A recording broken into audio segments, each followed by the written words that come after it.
Hi, welcome. We talk a lot about breathing in yoga. It's the center of our practice. So I thought it'd be helpful to break down some of the details of a particular breath called Ujjayi. It's spelled Ujjayi. And it's a practice that I use almost all the time on the yoga mat. And I'm going to just kind of tell you how to create it in your body and then also explain why you might find this useful.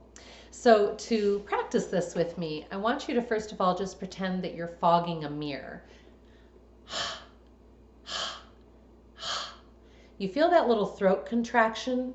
That's what we're going to be using to cultivate Ujjayi breath. But we'll be doing it with the mouth closed.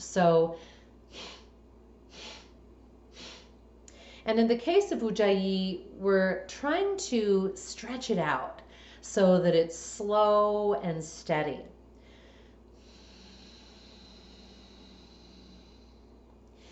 If you find it more difficult on the inhale, that would be common. So it's just practice.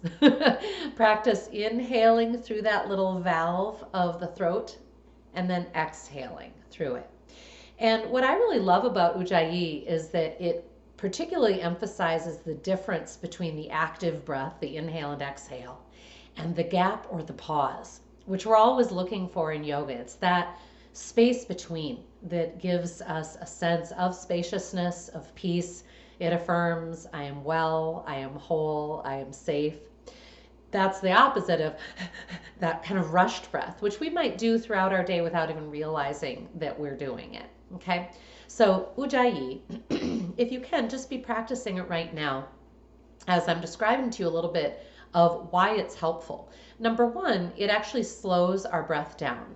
They've also been able to show that it increases our body's capacity to take in oxygen in a steadier way.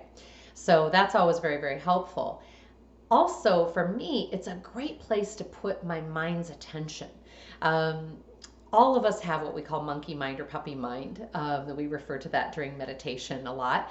But it's just when our mind runs off and we're noticing that, we're thinking about that. It's usually past or future, and it's not in our body or in this moment.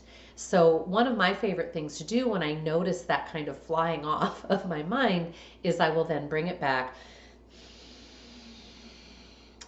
I also find that it tends to anchor me in my core. I'm more likely to use my abdominal muscles to kind of be present in the pose. So I'll particularly activate it if, say, I'm going from upward facing dog to downward facing dog and I really want that engagement and strength. Another thing that we often practice for attention and presence in yoga that can be done with Ujjayi is the light connection of the tip of the tongue at the roof of the mouth, just right there behind the front teeth. So see if you can now add that. There's this sense of kind of quiet attention of the tongue, and then that steadiness of the throat contraction of the Ujjayi. If you find that you're really like tightening or compressing to create the throat contraction, then we need to practice backing off of that. And it's just something that you become more comfortable with as you practice it. So I would recommend during, say, your practices that you're joining me for, whether it's yoga minis or the yoga basics or yoga flow, try engaging in Ujjayi in the beginning. I usually mention it as one of our points of attention. And then if it's too much, just let it go. You can come back to it at any time.